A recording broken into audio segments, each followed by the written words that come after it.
सरकार लाई है विद्यार्थियों के लिए डिजिटल लाइब्रेरी। बच्चों के उज्जवल भविष्य के लिए बिहार सरकार है सदा अग्रसर और तैयार। कक्षा 1 से कक्षा 12 तक की सभी पाठ्य पुस्तक पूरक सामग्री एवं वीडियो अब शिक्षा विभाग बिहार सरकार द्वारा विकसित पोर्टल पर है उपलब्ध।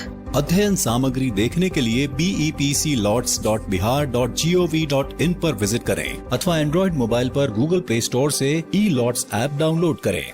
शिक्षकों, अभिभावकों एवं बच्चों से अनुरोध है कि इस लाइब्रेरी का अधिक से अधिक लाभ उठाएं और अपनी पढ़ाई जारी रखें।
Se le covid ka na niya. Diyan na.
नए आइडियाज और इनोवेशन को आगे बढ़ाने का दुनिया का सबसे बड़ा मंच है इंस्पायर अवार्ड्स मानक,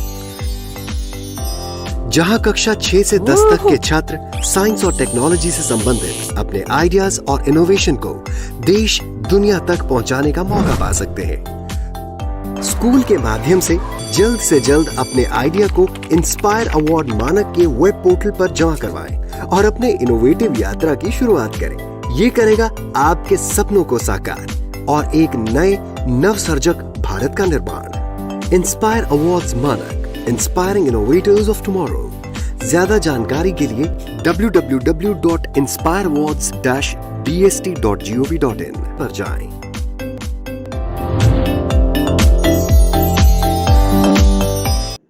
हेलो बच्चों, कैसे हैं आप और कैसी चल रही है आपकी पढ़ाई?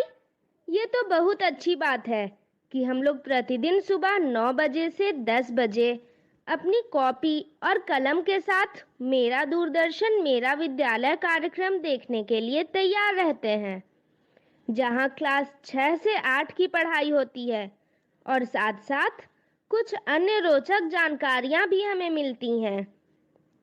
कार्यक्रम में बताई जा रही इम्पोर्टेंट पॉइंट्स को हम नोट भी करते हैं ताकि बाद में उनका रिवीजन कर सकें।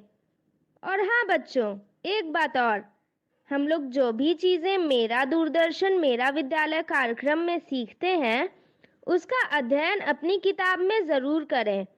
इससे उन चैप्टर्स को हम पूरी तरह समझ पाएंगे।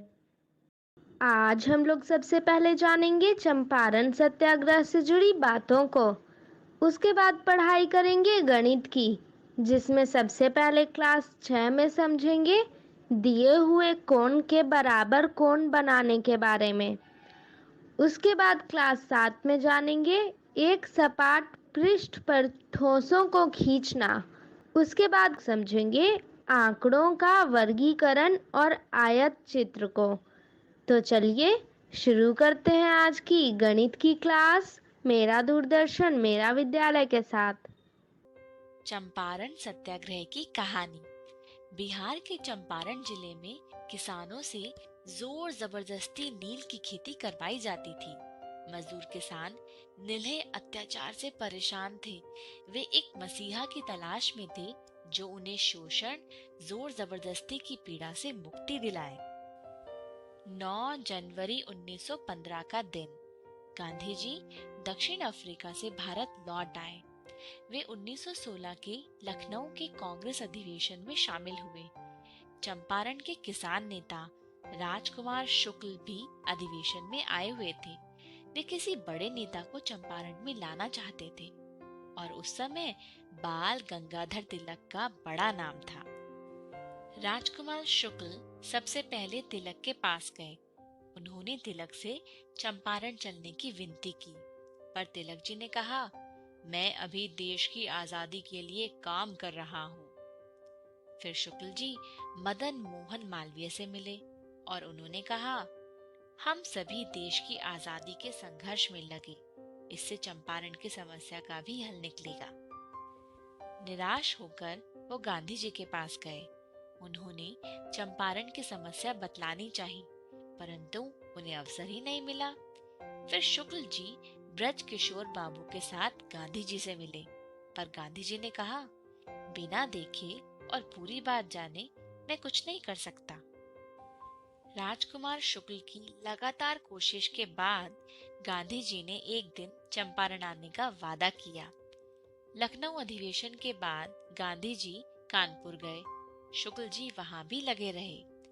गांधी जी गणेश शंकर विद्यार्थी से मिलने कानपुर गए थे और वहां शुक्ल जी गांधी जी से मिले और उन्होंने कहा कि यहाँ से चंपारण नजदीक है, कृपया चलिए। गांधी जी ने उन्हें अपना कलकत्ता का कार्यक्रम बताया और उन्होंने कलकत्ता से सीधे चंपारण आने की बात कही। आज के लिए इतना ही। अगली बार हम जानेंगे कि जब गांधी जी बिहार पहुंचे तो उन्होंने काम किस तरीके से शुरू किया। आज हम सीखेंगे एक दिए हुए कोण के बराबर कोण बनाना।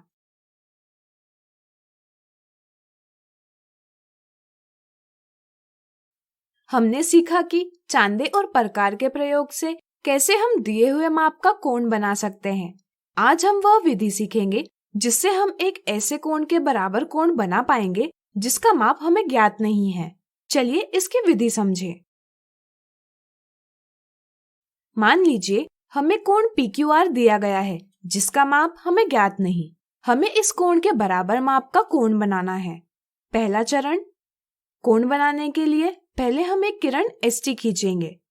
दूसरा चरण, प्रकार को लेकर हम उसका नुकीला सिरा कोण PQR के शीर्ष Q पर रखेंगे। प्रकार को सुविधाजनक दूरी के लिए खोलकर हम एक चाप खींचेंगे जो कोण PQR की भुजाओं यानी आर्म्स को बिंदु E और F पर काटेगा।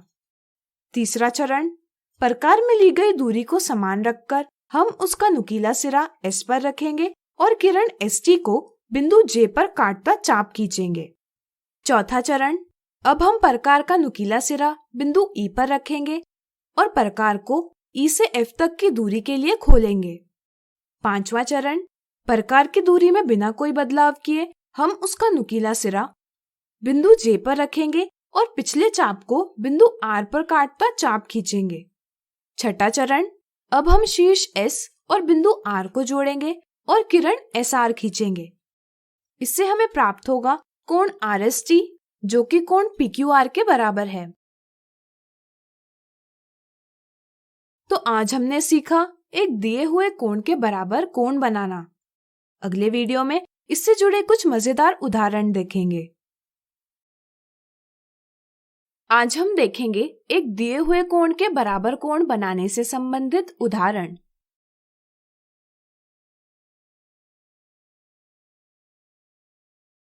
कोण ए के बराबर माप का कोण खींचिए।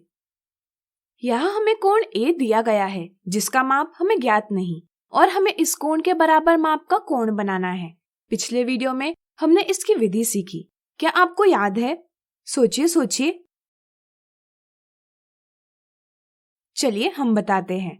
पहला चरण, कोण बनाने के लिए पहले हम एक किरण जे के खींचेंगे। दूसरा चरण, प्रकार को लेकर हम उसका नुकीला सिरा शीर्ष यानी वर्टेक्स ए पर रखेंगे। फिर हम प्रकार को सुविधाजनक दूरी के लिए खोलेंगे और कोण ए की भुजाओं को बिंदु आर और एफ पर काटता चाप खींचेंगे। तीसरा चरण, अब हम बिंदु जे को शीर्ष लेकर प्रकार का नुकीला सिरा जे पर रखेंगे और दूरी में बदलाव किए बिना चाप खींचेंगे जो जेके को ओ बिंदु पर प्रतिच्छेद करेगा। चौथा चरण, अब हम प्रकार का नुकीला सिरा बिंदु आर पर रखेंगे और प्रकार को आर से एफ तक की दूरी के लिए खोलेंगे। पांचवा चरण, प्रकार की दूरी में बिना कोई बदलाव किए हम उसका नुकीला सिरा बिंदु ओ पर रखेंगे और पिछले चाप को बिंदु पी पर काटता हुआ चाप खींचेंगे। छठा चरण, अब हम शीर्ष जे को बिंदु पी से जोड़ेंगे और किरण जे पी खींचेंगे। इससे हमें प्राप्त होगा कोण जे जो कि कोण ए के बराबर है। अगला उदाहरण, 110 डिग्री माप वाले कोण की रचना कीजिए। इस कोण के बराबर रूलर और प्रकार यानी कंपास की सहायता से एक कोण बनाइए। यहाँ हमें एक 110 डिग्री के माप का कोण बनाना है। यहाँ हमें कोण का माप पता है, तो क्या आप दिए हुए माप से कोण बना पाएंगे? सोचिए सोचिए। बिल्कुल सही, इसे हमने पिछले एक वीडियो में पढ़ा है। चलिए इसका अवलोकन करते हुए 110 डिग्री का कोण बनाएं। पहले हम किसी भी माप की एक किरण खींचेंगे। इसे नाम दीजिए BC। यहाँ हम चांदे का प्रयोग करेंगे। अब हम चांदे को किरण BC पर इस प्रकार रखेंगे जैसे कि चांदे का केंद्र बिंदु B पर हो और शून्य किनारा किरण BC के अनुदिश हो। जैसे कि यहाँ हमें 110 डिग्री की माप करनी है, तो हम प्रारंभ करेंगे शून्य से जो बिंदु C से नजदीक है। अब हम 110 डिग्री के सम्मुख एक बिंदु अंकित करेंगे और उसे नाम देंगे A। फिर हम बिंदु A और बिंदु B को मिलाएंगे। इससे हमें 110 डिग्री माप का कोण ABC प्राप्त होगा। अब हमें रूलर और प्रकार की सहायता से कोण ABC के बराबर का कोण बनाना है। इसके लिए हम एक रेखा A खींचेंगे और उस पर बिंदु F अंकित करेंगे। अब हम प्रकार के नुकीले सिरे को बिंदु B पर रखकर एक चाप खींचेंगे जो कोण ABC की भुजाओं को बिंदु X और Y पर काटेगा। इसके बाद हम प्रकार के फैलाव में बिना कोई परिवर्तन किए इसके नुकीले सिरे को बिंदु F पर रखेंगे और एक चाप खींचेंगे जो रेखा A को बिंदु G पर काटेगा। अब हम प्रकार में XY के बराबर दूरी लेंगे। इस दूरी के साथ हम प्रकार के नुकीले सिरे को बिंदु G पर रखेंगे। एक और चाप खींचेंगे जो पिछले चाप को बिंदु E पर काटेगा। इसके बाद हम बिंदु F और E को मिलाकर FE नाम की किरण बनाएंगे। अब हमें कोण EFG प्राप्त हुआ है जिसका माप कोण ABC के बराबर है। अगर हम चांदे को कोण F पर रखेंगे तो हम देखेंगे कि कोण EFG का माप भी 110 डिग्री ही है। यह सत्यापित करता है कि बनाया हुआ कोण EFG कोण ABC के बराबर है। तो आज हमने देखे एक दिए हुए कोण के बराबर कोण बनाने से संबंधित उदाहरण। अगले वीडियो में इससे जुड़ी कुछ गलतियों को समझेंगे। आज हम देखेंगे एक दिए हुए कोण के बराबर कोण बनाने से संबंधित कुछ गलतियां।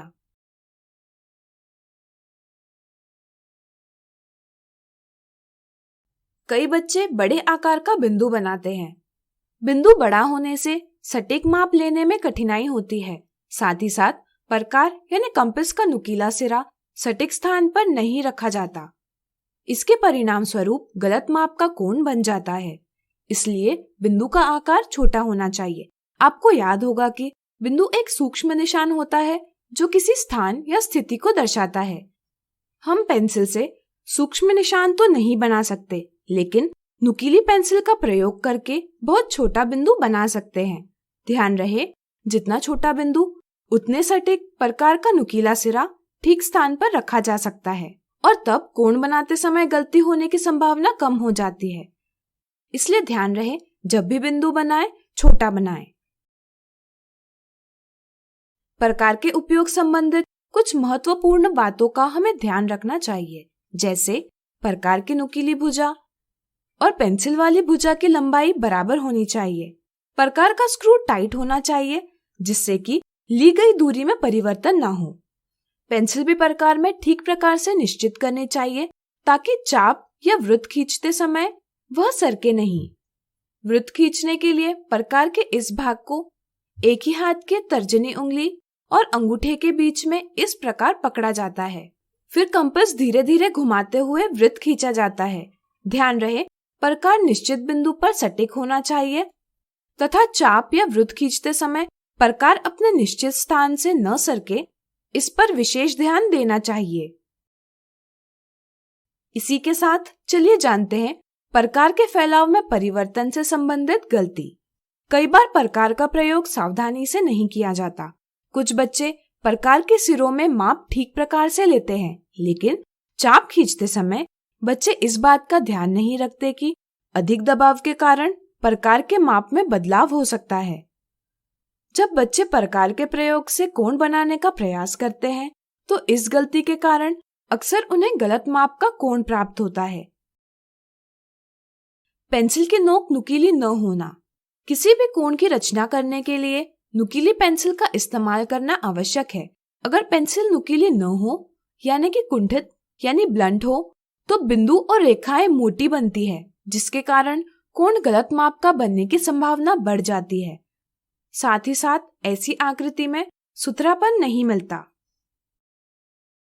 तो आज हमने देखी एक दिए हुए कोण के बराबर कोण बनाने से संबंधित कुछ गलतियां।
नमस्कार।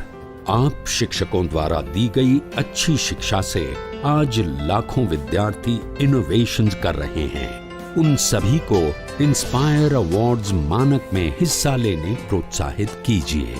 करना है इतना कि आपके विद्यालय के 6ठी से 10वीं कक्षा के छात्र और छात्राएं साइंस और टेक्नोलॉजी पर आधारित अपने इनोवेटिव आइडियाज आपके पास जमा करें ताकि वो डीएसटी और एनआईएफ द्वारा आयोजित इंस्पायर अवार्ड्स मानक प्रतियोगिता में हिस्सा ले सकें। 1 लाख छात्रों को 10-10 हजार रुपए मिलेंगे अपने आइडियाज को प्रोटोटाइप्स बनाने के लिए। फिर छात्र डिस्ट्रिक्ट, स्टेट और नेशनल लेवल पर अपने इनोवेशंस को दिखाएंगे। फिर प्राइजेस और सम्मान पाएंगे। तो आज ही अपने स्टूडेंट्स को हिस्सा दिलवाएं इंस्पायर अवार्ड्स मानक में।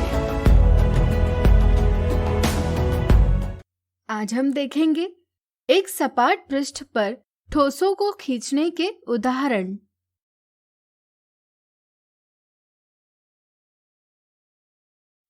नीचे दर्शाए गए घनाभ यानी क्यूबॉइड का समदूरिक चित्र यानी आइसोमेट्रिक स्केच खींचिए। यदि कागज पर दर्शाए त्रिविमीय आकार यानी 3D शेप के माप समानुपाती हो तो ऐसा चित्र एक समदूरिक चित्र कहलाता है। अब हम दी हुई मापों के अनुसार समदूरिक चित्र खींचेंगे। समदूरिक चित्र खींचने के लिए हम समदूरिक शीट यानी आइसोमेट्रिक शीट लेंगे। चरण 1, सबसे पहले हम समदूरिक शीट पर 5 इकाई लंबाई और 4 इकाई चौड़ाई का आयत यानी रेक्टेंगल खींचेंगे। चरण 2, आयत के चारों कोनों से 3 इकाई लंबाई वाले 4 रेखाखंड इस प्रकार खींचेंगे। बिंदुकित रेखा से हम छिपे हुए किनारों यानी एजेस को दर्शाते हैं। चरण 3, अब हम रेखाखंडों के अंतिम बिंदुओं को इस प्रकार जोड़ेंगे कि हमें आकृति के सामने के आयत से हूबहू मिलता पीछे का भाग मिले। चरण 4, इस प्रकार हमने दिए माप का समदूरिक चित्र खींच लिया है। हम समदूरिक चित्र अलग अलग प्रकार से खींच सकते हैं। चलिए अलग प्रकार से इसी घनाभ का समदूरिक चित्र खींचे। चरण 1, सबसे पहले हम समदूरिक शीट पर 4 इकाई लंबाई और 3 इकाई चौड़ाई का आयत खींचेंगे। चरण 2, आयत के चारों कोनों से 5 इकाई लंबाई वाले 4 रेखाखंड इस प्रकार खींचेंगे। चरण 3, अब हम रेखाखंडों के अंतिम बिंदुओं को इस प्रकार जोड़ेंगे कि हमें आकृति के सामने के आयत से हूबहू मिलता पीछे का भाग मिले। चरण 4, इस प्रकार हमने दिए माप का समदूरिक चित्र खींच लिया है। अगला उदाहरण, 3 इकाई किनारे वाले 3 घनों यानी क्यूब्स को परस्पर सटाकर रखते हुए प्राप्त घनाभ का एक समदूरिक चित्र खींचिए। 3 इकाई किनारे वाले 3 घनों को परस्पर सटाया गया है, यानी कि तीनों घनों के फलक एक दूसरे के साथ मिलाए गए हैं। घनाभ की रचना करने के लिए पहले हम एक घन खींचेंगे। चरण 1, सबसे पहले हम समदूरिक शीट पर 3 इकाई के माप का वर्ग यानी स्क्वायर खींचेंगे। यह वर्ग घन के सामने वाले फलक यानी फेस को दर्शाता है। चरण 2, हमें ज्ञात है कि घन के सभी किनारे बराबर होते हैं, इसलिए हम अब वर्ग के चारों कोनों से 3 इकाई की लंबाई के 4 रेखाखंड खींचेंगे। चरण 3, अब हम सुमेलित कोनों को उपयुक्त रेखाखंडों से जोड़ेंगे। यह वर्ग घन के सामने के फलक का सम्मुख यानी अपोजिट फलक दर्शाता है। अब हमने घन के समदूरिक चित्र का निर्माण किया है। चरण 4, अब हम पहले घन का दाईं ओर का फलक और दूसरे घन का बाईं ओर का फलक उभयनिष्ठ यानी कॉमन रखेंगे और फिर से 3 इकाई का घन खींचेंगे। चरण 5, इसी प्रकार हम दूसरे घन का दाईं ओर का फलक और तीसरे घन का बाईं ओर का फलक उभयनिष्ठ रखेंगे और फिर से 3 इकाई का घन खींचेंगे। इस प्रकार हमने घनाभ के समदूरिक चित्र की रचना कर ली है। अगला उदाहरण, दर्शाए गए समदूरिक चित्र से तिर्यक चित्र यानी ऑब्लिक स्केच खींचिए। तिर्यक चित्र खींचने के लिए हम वर्गांकित कागज का प्रयोग करेंगे। चरण 1, सबसे पहले हम वर्गांकित कागज पर सामने का फलक खींचेंगे। यह हम इस प्रकार करेंगे। चरण 2, अब हम सामने के फलक का सम्मुख फलक खींचेंगे। यह फलक हम इस प्रकार खींचेंगे कि उसका माप सामने के फलक के बराबर हो, लेकिन वह सामने के फलक की तुलना में कुछ खिसका हुआ हो। चरण 3, इसके बाद हम दोनों फलकों के संगत कोनों यानी करस्पॉन्डिंग कॉर्नर्स को जोड़ेंगे। चरण 4, अब हम छिपे हुए किनारों को बिंदुकित रेखा से दर्शाएंगे। यहाँ हमने दर्शाए गए समदूरिक चित्र से तिर्यक चित्र खींच लिया है। तो आज हमने देखे एक सपाट पृष्ठ पर ठोसों को खींचने के उदाहरण। अगले वीडियो में देखेंगे इनसे जुड़ी कुछ मिथ्या धारणाएं। आज हम देखेंगे एक सपाट पृष्ठ पर ठोसों को खींचने से संबंधित कुछ मिथ्या धारणाएं।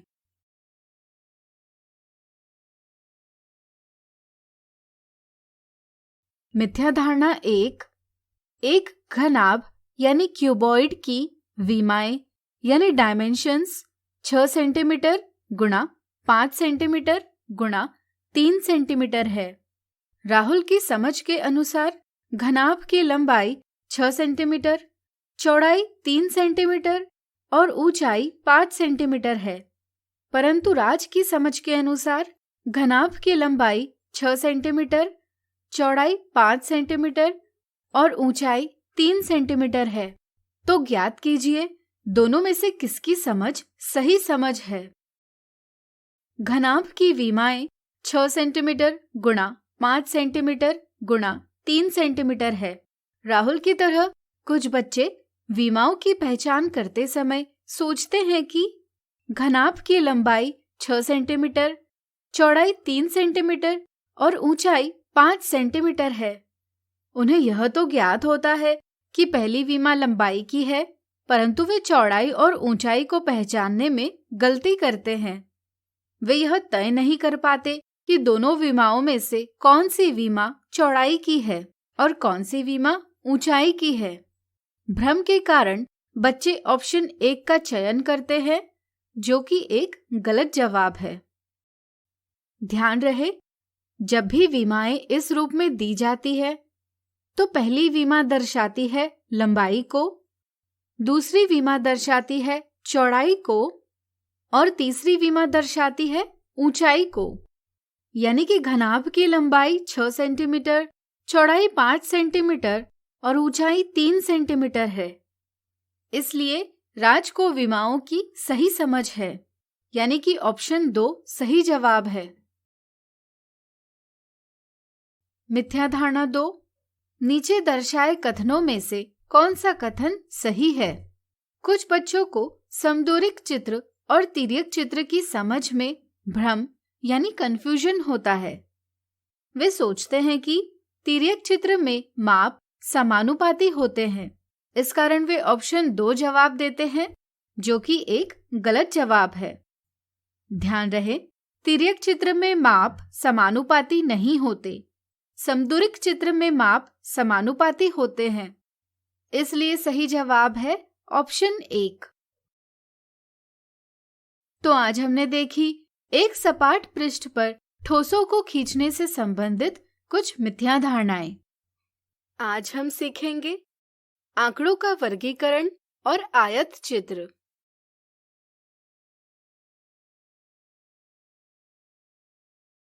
दिशा ने अपनी कॉलोनी में रहने वाले 40 व्यक्तियों की आयु ज्ञात की, जिससे उसे इस प्रकार संख्याएं प्राप्त हुई।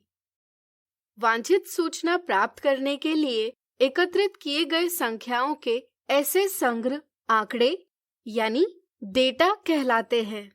यहाँ प्रत्येक संख्या एक प्रेक्षण यानी ऑब्जर्वेशन है। इन आंकड़ों से सूचना जैसे कितने लोगों की आयु 25 के ऊपर है ज्ञात करना आसान नहीं होता है। इसलिए हम आंकड़ों को क्रमबद्ध रूप से संगठित यानी ऑर्गेनाइज करते हैं, जैसे मिलान चिन्हों का प्रयोग करके सारणी बनाकर। लेकिन यहाँ ऐसा करना आसान नहीं होगा, क्योंकि यहाँ प्रेक्षणों की संख्या बहुत बड़ी है और प्रत्येक प्रेक्षण को सारणी में दर्शाएंगे तो सारणी बहुत लंबी होगी।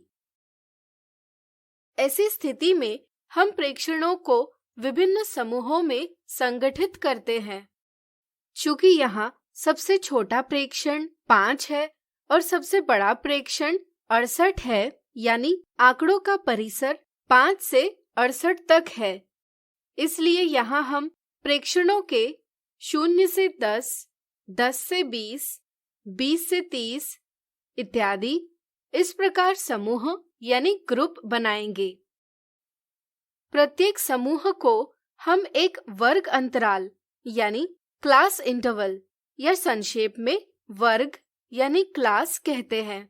प्रत्येक वर्ग अंतराल की एक निम्न वर्ग सीमा यानी लोअर क्लास लिमिट और ऊपरी या उच्च वर्ग सीमा यानी अपर क्लास लिमिट होती है।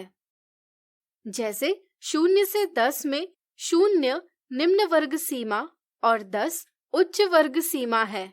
किसी वर्ग अंतराल के उच्च वर्ग सीमा से निम्न वर्ग सीमा को घटाकर हमें इन दोनों के बीच का अंतर ज्ञात होता है, जो उस वर्ग अंतराल की चौड़ाई यानी विड्थ या माप यानी साइज दर्शाता है। जैसे वर्ग अंतराल 0 से 10 की चौड़ाई या माप है 10-0 बराबर 10।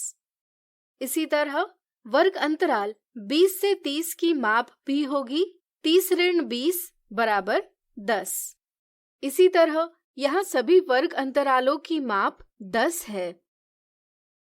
अब हम संख्याओं को मिलान चिन्हों का प्रयोग करके सारणी में प्रस्तुत करते जाएंगे। यहाँ प्रेक्षण 5 वर्ग अंतराल 0 से 10 में सम्मिलित है, इसलिए हम 0 से 10 की पंक्ति में एक मिलान चिन्ह बनाकर इसे सारणी में प्रस्तुत करेंगे। अब चलिए प्रेक्षण 10 की बात करते हैं। हम देखते हैं कि 10 वर्ग अंतराल 0 से 10 और 10 से 20 दोनों में सम्मिलित है, लेकिन एक प्रेक्षण केवल एक ही वर्ग अंतराल में सम्मिलित हो सकता है। इस स्थिति से बचने के लिए हम एक नियम अपनाते हैं कि उभयनिष्ठ प्रेक्षणों को उच्चतर वर्ग अंतराल में प्रस्तुत किया जाएगा। जैसे यहाँ हम 10 को उच्चतर वर्ग अंतराल 10 से 20 में सम्मिलित करेंगे और इसके लिए मिलान चिन्ह बनाएंगे। तो बताइए प्रेक्षण 40 कौन से वर्ग अंतराल में सम्मिलित होगा? सोचिए सोचिए। बिल्कुल सही, यह वर्ग अंतराल 40 से 50 में सम्मिलित होगा, 30 से 40 में नहीं। इसलिए हम 40 को प्रस्तुत करने के लिए वर्ग अंतराल 40 से 50 में मिलान चिन्ह बनाएंगे। इसी तरह हम सभी आंकड़ों को मिलान चिन्हों के प्रयोग से सारणी में प्रस्तुत करेंगे। अब यहाँ देखिए, वर्ग अंतराल 0 से 10 के लिए 2 मिलान चिन्ह बनाए गए हैं। क्या आप बता सकते हैं कि इससे आपको क्या ज्ञात होता है? सोचिए सोचिए। चलिए हम बताते हैं। ये 2 मिलान चिन्ह प्रेक्षण 5 और प्रेक्षण 8 को दर्शाते हैं। इस तरह से यहाँ संख्या 2 वर्ग अंतराल 0 से 10 में आने वाले प्रेक्षणों की संख्या बताती है, यानी कि ऐसे 2 व्यक्ति हैं जिनकी आयु 0 और 10 के बीच है। इसे हम वर्ग अंतराल 0 से 10 की बारंबारता यानी फ्रीक्वेंसी कहते हैं। इसी तरह आप इस प्रकार से इन सभी वर्ग अंतरालों की बारंबारता लिख सकते हैं। आप देख सकते हैं कि सभी वर्ग अंतरालों की बारंबारता का योग 40 है, जो कि प्रेक्षणों की संख्या के बराबर है। इस प्रकार यह सारणी पूर्ण हुई। यह एक बारंबारता बंटन सारणी यानी फ्रीक्वेंसी डिस्ट्रीब्यूशन टेबल है। चूंकि हमने प्रस्तुत आंकड़ों को वर्गीकृत किया है, इसलिए अब इन्हें हम वर्गीकृत आंकड़े यानी ग्रुप्ड डेटा कहते हैं और प्राप्त बंटन को एक वर्गीकृत बारंबारता बंटन यानी ग्रुप्ड फ्रीक्वेंसी डिस्ट्रीब्यूशन कहते हैं। इस सारणी से हम इस प्रकार आलेख खींच सकते हैं। इस आलेख में क्षैतिज अक्ष पर वर्ग अंतरालों को दर्शाया गया है, जैसे 0 से 10, 10 से 20 इत्यादि। इसी तरह ऊर्ध्वाधर अक्ष पर व्यक्तियों की संख्या दर्शाई है। इसे दर्शाने के लिए 1 इकाई बराबर 2 व्यक्ति यह पैमाना यानी स्केल लिया गया है। किसी वर्ग अंतराल पर खींचे गए आयत या दंड की लंबाई हमें बताती है कि उस वर्ग अंतराल में कितने प्रेक्षण आते हैं। किसी वर्ग अंतराल में आने वाले प्रेक्षणों की संख्या उस वर्ग अंतराल की बारंबारता कहलाती है। जैसे यहाँ वर्ग अंतराल 20 से 30 की बारंबारता 6 है। बारंबारता दर्शाने के लिए खींचे गए दंडों की चौड़ाई समान है एवं निकट के दो दंडों में कोई भी रिक्तता या दूरी नहीं है। आंकड़ों के इस प्रकार निरूपण को एक आयत चित्र यानी हिस्टोग्राम कहा जाता है। अगले वीडियो में कुछ उदाहरणों से इसे हम और अच्छे से जानेंगे। तो आज हमने सीखा आंकड़ों का वर्गीकरण और आयत चित्र। अगले वीडियो में देखेंगे इनसे संबंधित कुछ मजेदार उदाहरण। आज हम देखेंगे आंकड़ों के वर्गीकरण और आयत चित्र से संबंधित कुछ मजेदार उदाहरण।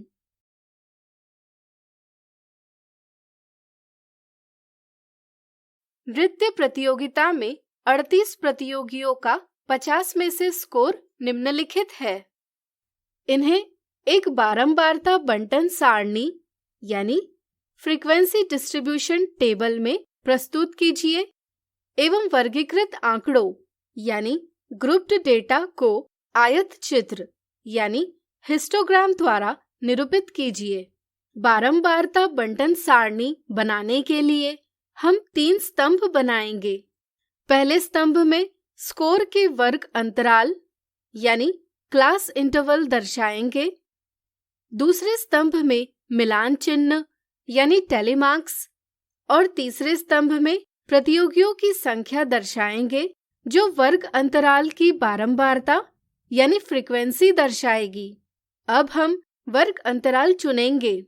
क्या आप बता सकते हैं कि यहाँ हमें वर्ग अंतराल क्या लेना होगा? सोचिए सोचिए। चलिए हम बताते हैं। हम देखते हैं कि सबसे छोटा प्रेक्षण यानी ऑब्जर्वेशन 21 है तथा सबसे बड़ा प्रेक्षण 48 है। इसलिए हमें वर्ग अंतराल इस प्रकार बनाने होंगे कि हम इन संख्याओं को प्रस्तुत कर पाए। जैसे यहाँ हम इस प्रकार वर्ग अंतराल बनाएंगे। आप देख सकते हैं कि यहाँ वर्ग माप यानी क्लास साइज समान है। आप इस प्रकार भी वर्ग अंतराल बना सकते हैं, लेकिन पहली स्थिति से हमें अधिक स्पष्ट रूप से सूचना प्राप्त हो सकती है। फिर हम एक एक करके स्कोर देखते जाएंगे और उसे उचित वर्ग अंतराल में मिलान चिन्ह के प्रयोग से प्रस्तुत करते जाएंगे। यहाँ 25 इन 2 वर्ग अंतरालों में सम्मिलित है। ध्यान रहे, उभयनिष्ठ प्रेक्षण हमेशा उच्चतर वर्ग अंतराल में सम्मिलित होगा। इसलिए 25 को हम वर्ग अंतराल 25 से 30 में निरूपित करेंगे। इस प्रकार हम सभी संख्याओं के लिए मिलान चिन्ह बना लेंगे। इसके बाद हम मिलान चिन्हों की गिनती करेंगे, जिससे हमें वर्ग अंतराल की बारंबारता ज्ञात होगी। इसे हम तीसरे स्तंभ में अंकित करेंगे। इस प्रकार हमने बारंबारता बंटन सारणी बना ली है। चलिए अब बारंबारता बंटन सारणी की सहायता से एक आयत चित्र खींचते हैं। कागज पर 2 परस्पर लंब रेखाएं खींचे।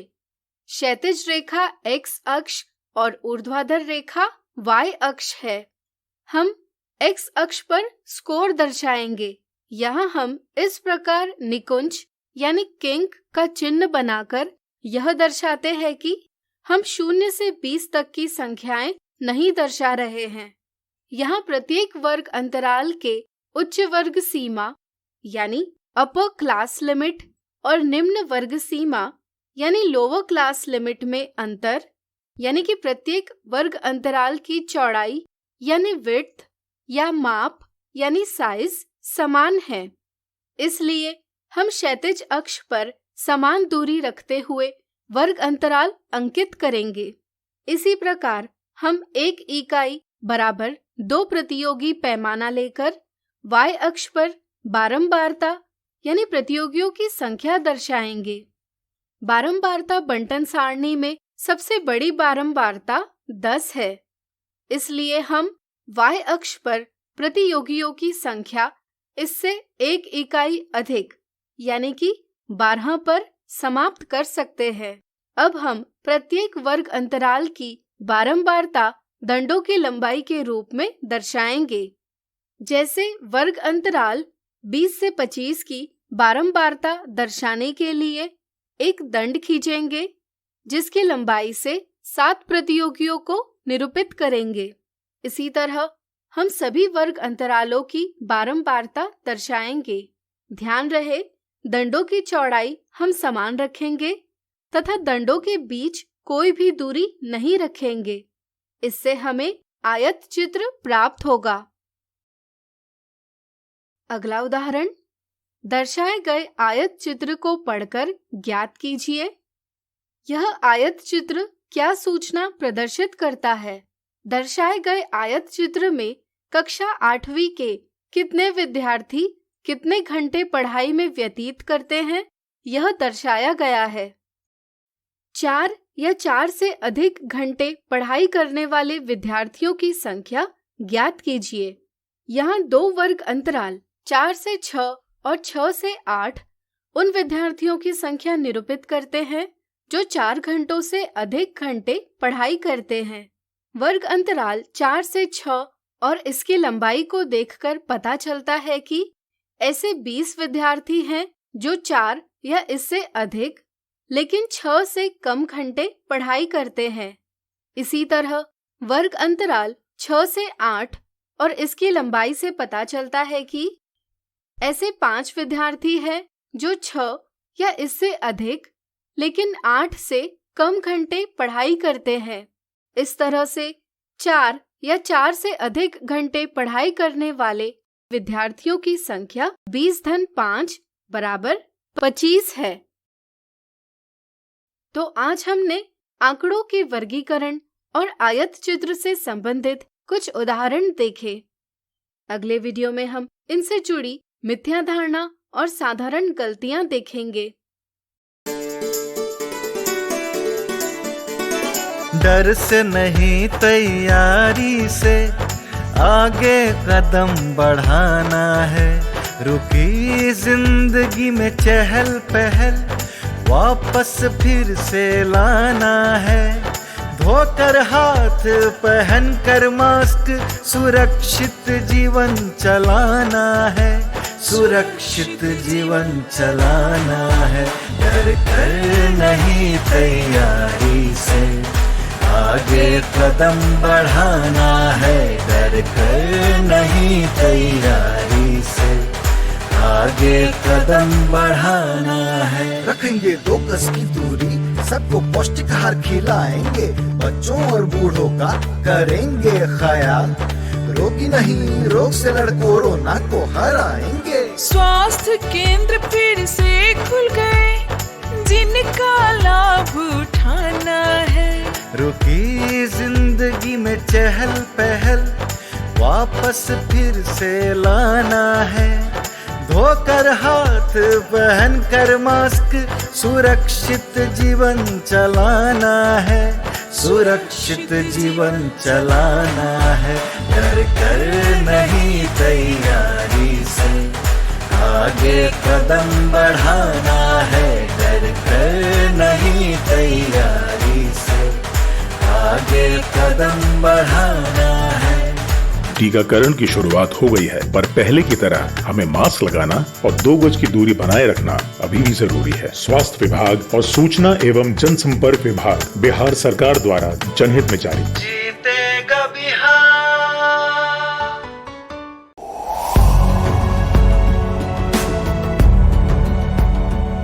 छठी से 10वीं कक्षा के विद्यार्थी ध्यान से सुने। खास आपके लिए हैं इंस्पायर अवार्ड्स मानक। DST और NIF द्वारा हर साल हो रहे इंस्पायर अवार्ड्स मानक के पहले राष्ट्रीय पुरस्कार विजेता हैं। विजेता आप भी हो सकते हैं। इसलिए किसी भी क्षेत्र में साइंस और टेक्नोलॉजी पर आधारित अपने इनोवेटिव आइडियाज के साथ तैयार हो जाइए।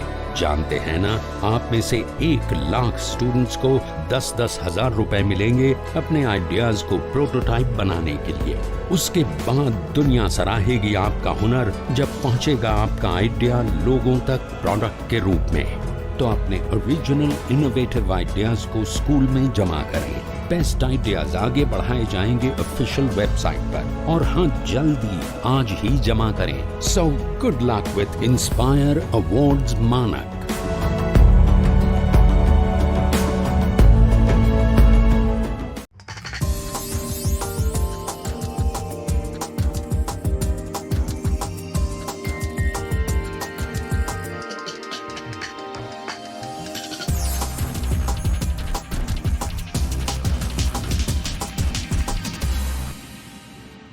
संजय गांधी जैविक उद्यान जू आउटरीच प्रोग्राम में आपका स्वागत है।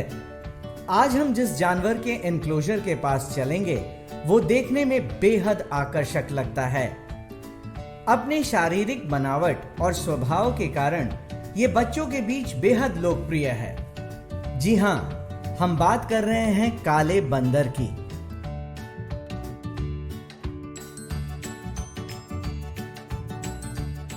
ये मुख्य रूप से साउथ इंडिया के वेस्टर्न घाट्स में पाए जाते हैं। शेर के मुंह जैसे ये बंदर के गर्दन पर शेर की तरह ही बड़े बड़े बाल होते हैं और एक पूंछ होती है जिस पर शेर जैसे ही बाल होते हैं, जिससे ये शेर जैसा ही दिखता है।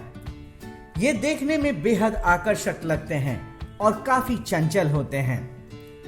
संजय गांधी जैविक उद्यान में काले बंदरों का एक बहुत ही सुंदर एनक्लोजर बनाया गया है। नर काला बंदर मादा काले बंदर के अपेक्षा बड़े होते हैं। नर के शरीर की लंबाई 51 से 61 सेंटीमीटर होती है, जबकि मादा की लंबाई 46 सेंटीमीटर। इनके पूंछ की लंबाई 25 से 38 सेंटीमीटर तक होती है।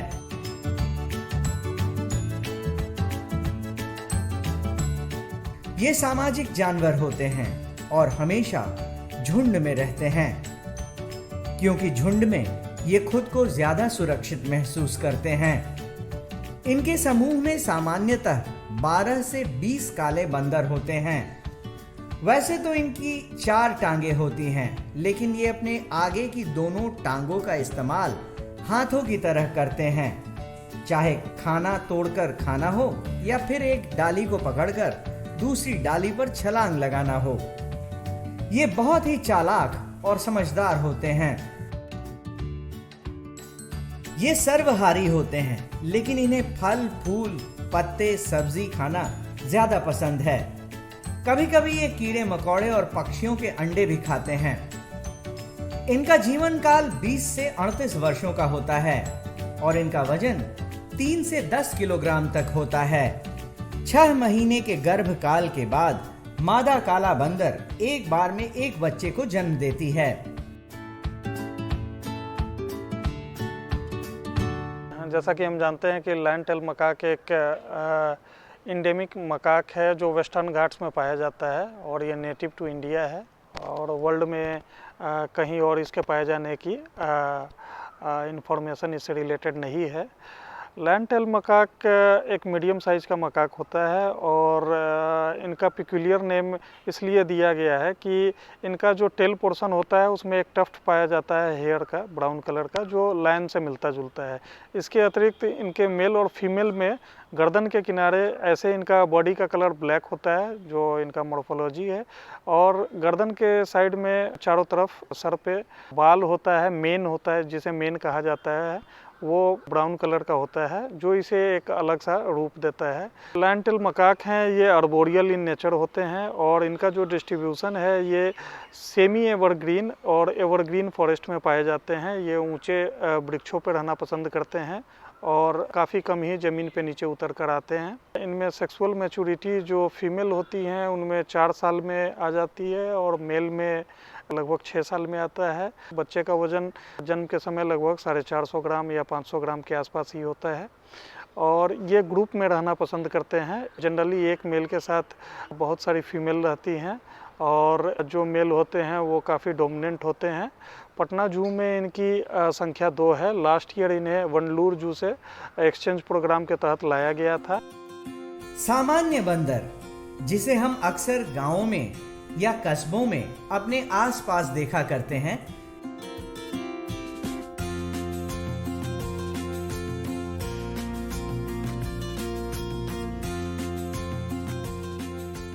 ये सभी प्रकार के जंगलों और आबादी वाले स्थानों के पास पाए जाते हैं। इन बंदरों के झुंड को ट्रूप्स कहा जाता है और हर ट्रूप या समूह में एक या एक से ज्यादा नर और मादा अपने बच्चों के साथ रहते हैं। ये ज्यादातर फल, फूल, पत्ते और अनाज खाते हैं। मानव बस्तियों में ये लोगों के द्वारा दिए गए पके खाने को भी खा लेते हैं। आज हम लोग जिस जानवर के बारे में बात करने जा रहे हैं वो बंदर, एक कॉमन बंदर जिसे रेसस मकाक भी कहा जाता है। इसकी शारीरिक अगर परिभाषा के बारे में बात करें तो ये इनका चेहरा जो है गुलाबी रंग का होता है, सुनहरे रंग का शरीर पे बाल होता है। इनके जो ग्रुप की खासियत होती है, इनके ग्रुप में मेल जो होते हैं एक होते हैं और जो मेल जो हैं दूसरे मेल को बिल्कुल अलाउ नहीं करते हैं और इनके सब एडल्ट को भी ये अलाउ नहीं करते हैं अपने झुंड में। और एक मादा के साथ में इनका ये परिवार चलता है और इसमें झुंड इनका बढ़ता चला जाता है। संजय गांधी जैविक उद्यान में रख रखाव के लिए इन्हें जो भोजन के रूप में दिया जाता है, चना, मूंगफली, मौसमी फल दिया जाता है और ये ऋतु के हिसाब से संजय गांधी जैविक उद्यान में इनके आहार में परिवर्तन होता है। जैसे गर्मी के मौसम में तरबूज, खरबूज इत्यादि हम लोग खीरा, ककड़ी इत्यादि प्रदान करते हैं। उसी तरह से जाड़े के मौसम में इन्हें शहद और गुड़ इत्यादि हम लोग देते हैं। इनके रख रखाव पे भी प्रतिदिन केजों की सफाई की जाती है हमारे पशुपालक के द्वारा। पूरा चारों तरफ से इनके पानी से पूरी धुलाई की जाती है। सब पूरा साफ करने के बाद में ही दर्शकों के लिए इन्हें खोला जाता है। पटना जू में आने वाले बच्चों के लिए ये एनक्लोजर उन्हें इन जानवरों के बारे में जानकारी के साथ साथ उनका भरपूर मनोरंजन भी करते हैं। शायद इसीलिए यहाँ आने वाले दर्शक इस एनक्लोजर के पास जरूर आते हैं। आज की कड़ी में बस इतना ही। कल फिर मिलेंगे पटना जू शो के एक नए एपिसोड के साथ। तब तक के लिए नमस्कार।